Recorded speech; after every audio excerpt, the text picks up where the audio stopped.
So where do I begin? Coverage Care signed up for the SAND Covenant probably 5 years ago. Then the pandemic, COVID hit us and everything came to a standstill. Our journey began again really about 12 months ago when Debbie, the Chief Executive of Coverage Care, re-engaged with SAND and spoke with Sue and Sal. Shortly you'll see a video. It tells the story of our journey so far as our company. I am very fortunate that I work in an environment and for a company that embraces change and recognises diversity and inclusivity. So thank you. Please enjoy the video. Coverage Care were approached by SAND to consider signing up to their covenant. We'd worked previously with SAND a few years ago, just before the pandemic actually, when we recognised as an organisation that we wanted to do some work around inclusivity and to specifically look at the LGBTQ plus community. I think the most critical thing that we've done and that's made the biggest impact is to identify champions in each of the homes. So I have an amazing group of people who are very enthusiastic to be able to take this work forward and work very hard in the homes to make sure that any initiative that we decide that we're going to do takes place, and so far it's been very successful.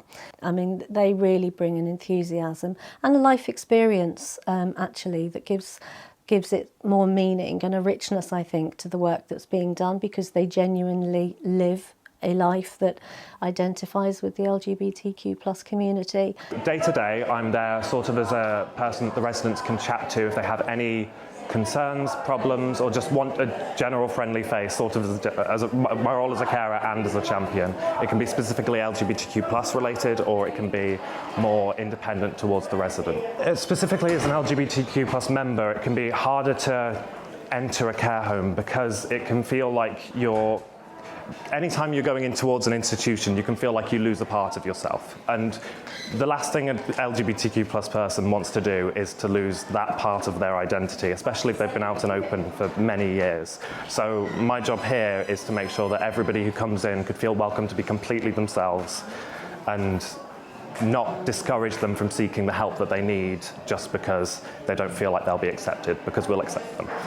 It's been received really positively. We've had some lovely interactions in some of the homes with the residents and their families, some really positive conversations and lots of questions. I mean, the people that we support lived in a very different era.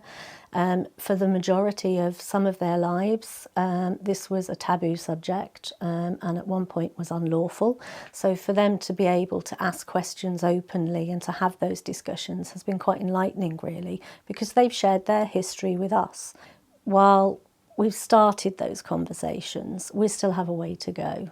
But we've got a vehicle to do that in looking at the covenant, in being able to use that as a framework, and now really enabling our champions to be able to work in the homes and continue with the conversations, continue with the education and continue with celebrating the LGBTQ plus community.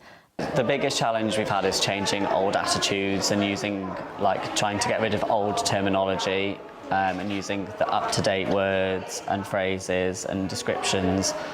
And it's been fine, really. People think it's quite a struggle, and it hasn't been at all. People have been very accepting, and it helps because me and George are married. People have been very accepting of that and have sort of realised that it's okay.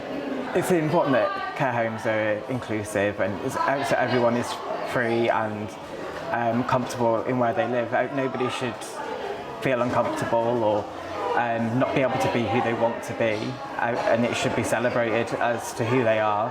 And which times have changed from where we were 40, 50 years ago, and really some of these people are the people that have paved the way for this generation, so it's important that they be celebrated too.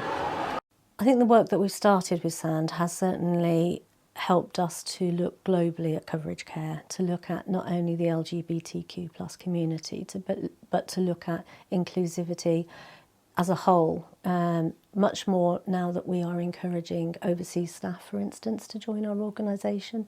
So that has us looking at different cultures, looking at staff needs, other people's life choices. and becoming much more aware and hopefully much more open to working in different ways, having different conversations, and generally getting better at listening to people. I think that's probably the key thing. I absolutely would recommend any organisation to join the Sand Covenant and to use it as an opportunity to reflect on your organisation and to identify some key things. And they might only be very small things, but they have such a big impact and actually really enable you to open your organisation to a wider community that you gain so much more from.